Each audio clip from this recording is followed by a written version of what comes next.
Weekend Modder here with a send and service proof video for Cosmo S. Cosmo, this is the Trinity console that you send in for RGH service. We RGH'd it using one of our new supply of ACE chips. So we did the ACE V3 with CR4 speed up install technique. The backup disk here on top of the console has your original NAND dumps, your CPU key, Freestyle Dash, Dash Launch, XEX menu, all that sort of stuff on it. Those softwares are all pre-installed on the console as well.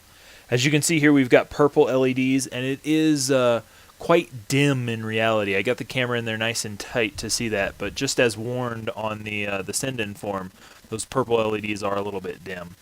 By default, the console is going to boot directly into Freestyle Dash. Be sure to check out the video links on the final confirmation email, as there's a guide from me on how to navigate between the different tools, and then there's also a link to the XX Modded Warfare playlist of tutorials, which will cover basically anything you could ever want to do with an RGH. So thank you for your business, and we definitely appreciate it and hope that you enjoy the console. We'll get it packed up and it will ship out tomorrow. Thanks.